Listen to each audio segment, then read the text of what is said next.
Good morning. Yes, the Feast of Christmas draws ever closer.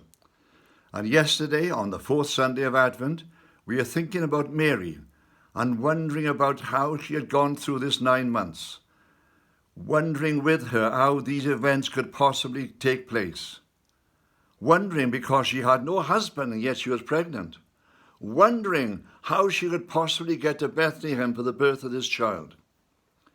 But God had it all in hand.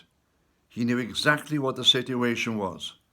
And he had planned for the Caesar in Rome to call a census, which would have forced Joseph and probably her father, brothers, all members of her family, to travel up to Bethlehem for this registration. And she would have gone with them. See, what I was trying to say yesterday was that God has got all these things in hand.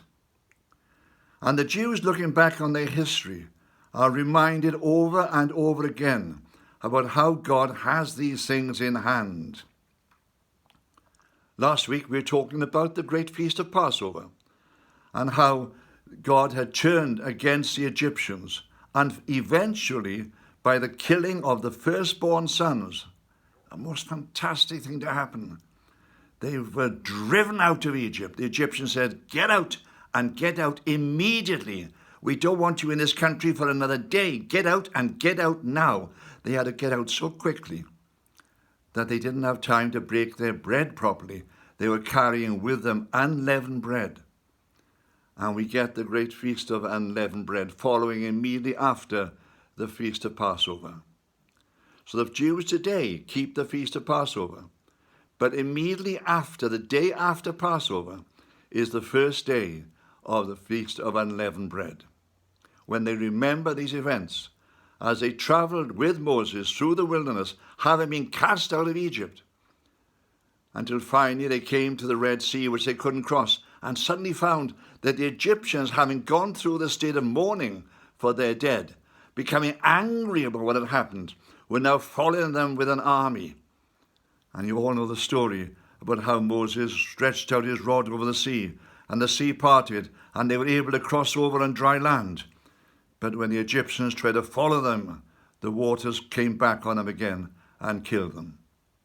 See, these were great events, and they are remembered year after year. When we look towards the crucifixion of Jesus, we realize that he was in fact crucified on the Feast of Passover.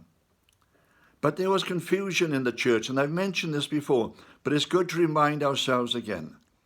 Because it is said in the scriptures that the Jews went to the Romans and said, "We must get the bodies off the cross, because tomorrow is a very special day for us. And we cannot leave the bodies on the cross during this Sabbath." The early church, because of its lack of understanding of what is going on, thought, well, if the next day is a Sabbath, then it must be the Saturday. So Jesus was crucified on the Friday. And that's why throughout the ages we have kept the crucifixion, remember the crucifixion of Jesus on a Friday. But as we look at it closely, we realize that what the Jews are talking about to the Roman officials was not the Saturday Sabbath, but in fact the first day of the Feast of Unleavened Bread, when people were not allowed to work. It was one of those very special Sabbaths that occurred.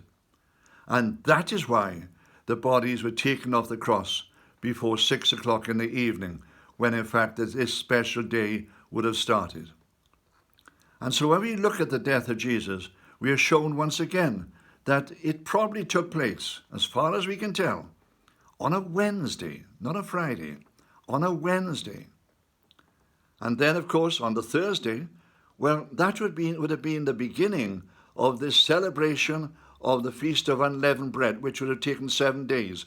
Just the first day was a day when they could not work. So they would have had no labor at all on the Thursday. On the Friday, well, the women, knowing that the body of Jesus had been buried, would have prepared the special spices which had to be put on the body in order that it could be wrapped and embalmed properly in the grave. And they would have prepared the spices on the Friday. But then came the Saturday, the weekly Sabbath. And once again, no work would have been allowed. And so they would have set out for the grave on the early hours of the Sunday morning.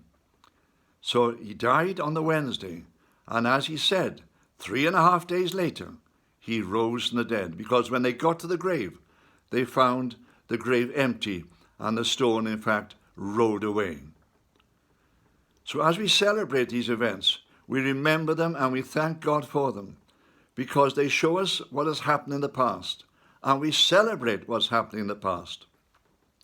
We as Christians now, well, we are waiting to celebrate the great feast of Christmas. We are waiting and we're reminding ourselves again and again. I sang yesterday, Once in Royal David City. No, it's all right. I'm not going to sing it again today.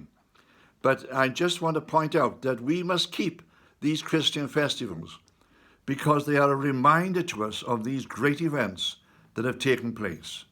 And so we thank God for them, not just the Christian ones, but we look back at the Jewish ones, Passover, and today we've been thinking about this celebration, the Feast of Unleavened Bread. Amen.